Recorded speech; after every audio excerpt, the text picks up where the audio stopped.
네, 여러분 반갑습니다. 오늘은 두 번째 시간, 수열의 극한값의 계산. 극한값을 그러면 좀 더 쉽게 계산하는 방법이 무엇이 있느냐.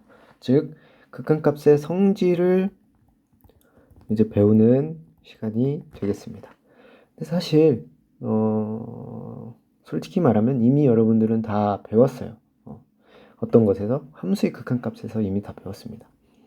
자, 좀 복습을 한번 해봅시다. 이게 수학이 어렵다고 얘기를 하는 게 예전 거를 다 기억하지 못하고 버려버리면 새롭게 할 수가 없어요. 예전 거를 다 끌어다 쓰기 때문에 함수의 극한값에서 여기도 좀 중요한 파트가 있는데 뭐냐면 이렇게 두 함수가 극한값이 존재하면 이렇게 수렴하면 그렇다면 어떻다고 했어요?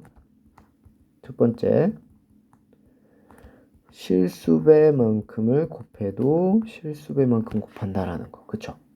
그 다음 뭐 요거랑 요거는 따로입니다.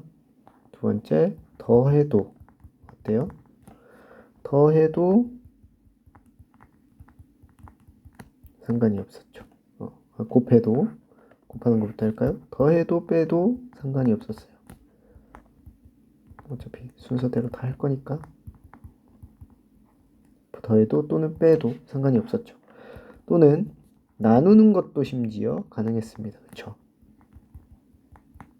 단 어떨 때?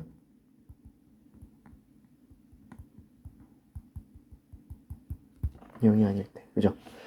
이것도 알파 베타 이렇게도 가능을 했었다.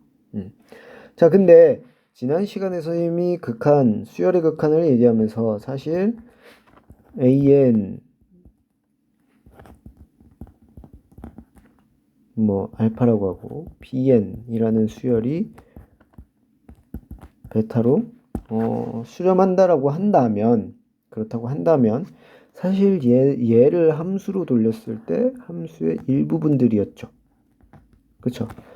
그렇기 때문에 더 큰 범위에서 성립하는 성질이 더 작은 범위, 즉 요 한 점들을 뽑아낸 거에서의 성질이 어떻겠어요? 모두 다 성립을 하겠죠. 어쨌든 얘의 일부분들이기 때문에 얘에서 성립하는 것들이 다 성립을 한다. 단 여기서 제일 중요한 내용은 뭐였어요? 이렇게 극한값이 존재한다면을 가정을 하고 있습니다. 이것도 문제 포인트로 제일 많이 나왔던 것들이었죠. 성질에서. 여기 성질에서, 그죠? 일부러 한쪽은 극한값이 존재하지 않는 걸로 해놓고, 둘이 곱했을 때 극한값이 존재한다고 해서 한쪽이 뭐 존재하냐? 뭐 이런 거 많이 물어봤을 거예요. 여기도 마찬가지입니다. 지금 보면 선생님이 얘기했던 거 다 나오죠. 그쵸? 여기 쭉 일반적 성질 해가지고. 이건 당연하겠죠. 네? 방금 선생님이 설명했듯이 함수에서 성립했던 것들이 그의 일부분인 극한에서는 당연히 성립을 하겠죠. 그래서 이렇게 성립한다는 겁니다. 그래서 우리가 함수의 극한에서 했던 것처럼 똑같이 할 수 있어요. 얘가 0으로 가기 때문에 우리는 이거 전체는 5가 그대로 있고 5 더하기 0, 즉 5로 간다라는 거를 표현할 수 있다는 거죠. 얘도 얘가 0으로 가고 얘도 0으로 가죠. 둘 다 0으로 가기 때문에 0 빼기 0이면 당연히 0이겠죠. 그렇죠? 얘는 1로 가고 얘는 3으로 가죠. 그래서 3으로 간다. 이렇게 극한을 간단하게 파악할 수 있다는 겁니다. 네. 이해됐나요? 네, 그렇습니다. 넘어갑시다. 쭉 넘어가고요. 그래서 이런 것들을 파악할 때 이런 것들이 이제 문제에서 많이 나오는데 이거는 그러면 어떻게 해야 될까요? 잘 생각해 봅시다. 우리 함수의 극한에서를 생각을 해볼게요. 어떻게 구했었는지.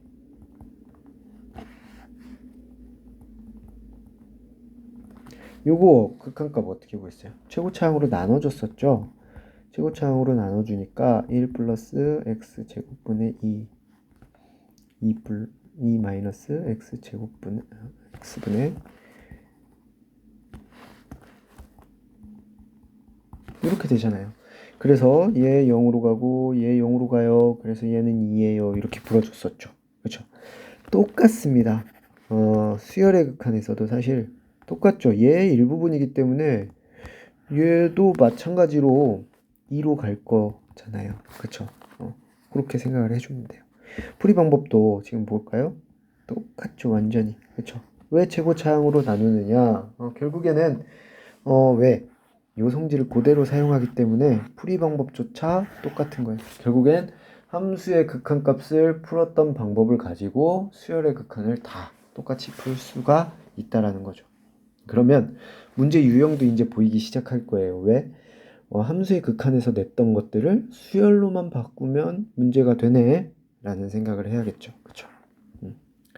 다 이런 형태의 문제들을 많이 봤을 거 아니에요. 얘 지금 무한히 커지기 때문에 얘는 무한히 커지고 얘는 무한히 작아지겠지만 얘가 훨씬 더 크기 때문에 마이너스 무한대로 발산이에요. 그죠?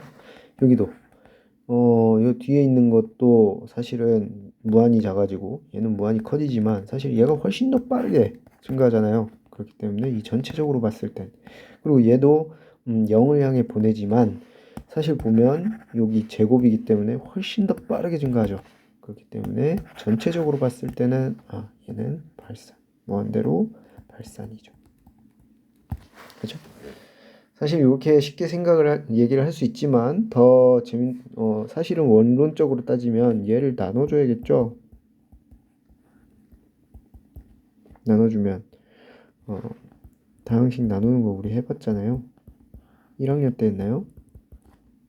다 까먹었죠? 까먹으면 안 돼요 사실. 빼주면 마이너스 3n 마이너스 1 플러스 3 마이너스 3n으로 합시다. 마이너스 3n 마이너스 3 그러면 여기 플러스 2 이거 다 잊어먹어도 되는 거 아니에요? 하지만 가끔 이런 거를 써먹게끔 문제를 낼 때가 있어요.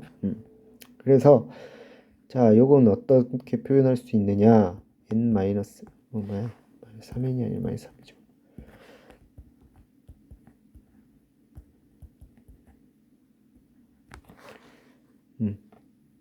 요게 얘랑 똑같거든요.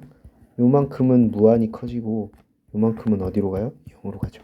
그러니까 전체적으로 봤을 때 무한히 커지는 게 당연하죠. 그렇게 생각해 주면 됩니다. 자, 뒤에 있는 문제들 여러분들이 한번 해보고 자, 요것도 함수의 극한에서 성질로 이미 배웠던 거예요. 뭐냐면 얘에서 얘기하고 싶은 건 뭐냐면 우리가 극한값을 따질 때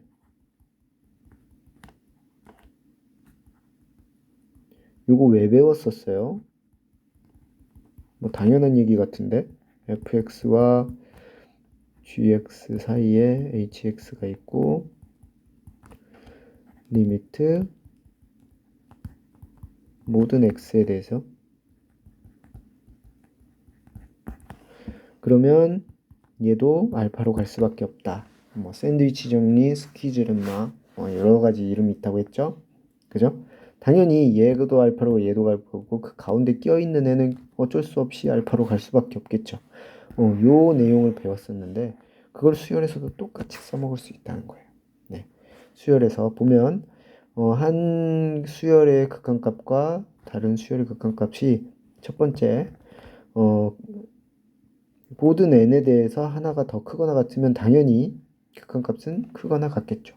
여기서 주의해야 될 게 무조건 다 크다고 해서 예를 들어서 요거라고 해서 요거고 요거다 라고 말할 수는 없다는 겁니다. 예. 무한히 커진다는 거는 사실 같아질 수도 있어요.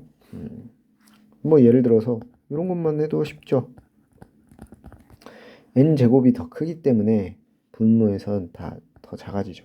얘는 무조건 이렇게 해요. n이 2 이상일 때. 그죠? 근데 둘 다 극한은 어디로 가요? 0으로 간다는 말이죠. 이렇게 같아질 수 있다고요. 극한에서. 그러니까 크기 관계가 뭐 등호가 빠져 있다고 해서 등호를 빼서 생각하면 안 된다. 자, 요 얘기를 했던 이유는 바로 요거 때문이에요. 바로 위에서 얘기했던 그거랑 마찬가지죠. 샌드위치 정리. 둘이 사이에 껴있으면 얘도 결국엔 어쩔 수 없이 글로 갈 수밖에 없다. 사이에 껴있는 애도. 그렇죠? 이걸 왜 배웠을까? 우리가? 사실 우리가 수열의 극한을 구하는 방법,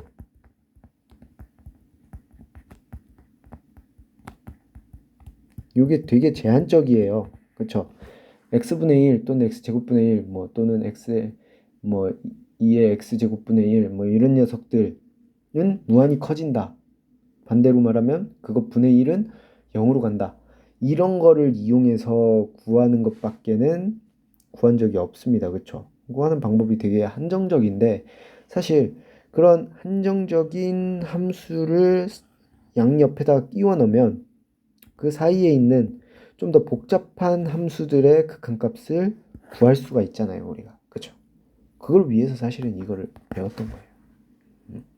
어떤 복잡한 함수가 있을 때 또는 그 복잡한 수열이 있을 때 그거보다 조금 더 큰 거 항상, 그리고 그거보다 조금 더 작은 거를 생각해보고 걔네가 극한값이 일치한다면 가운데 있는 거는 복잡하게 따질 필요 없이 극한값을 구할 수 있구나. 그걸 위해서 사실은 이걸 배우는 거라고. 가끔 요 문제는 사실 굉장히 눈에 띄죠. 이렇게 구하면 되는 거야. 다만 가끔 이렇게 주지 않고 문제에서 출제가 되는 경우가 있습니다. 함수의 극한값을 구하시오 라고 해놓고 그냥 생뚱맞게 딱 튀어나왔는데 내가 생각해서 그거보다 약간 큰 거, 그거보다 약간 작은 거를 고안해서 풀어야 되는 경우들이 가끔 있어요. 그러면 좀 어렵거든요. 그러니까 그런 방식으로 극한을 구할 수도 있구나라는 사고를 좀 해줘야 됩니다. 오늘은 여기까지 할게요.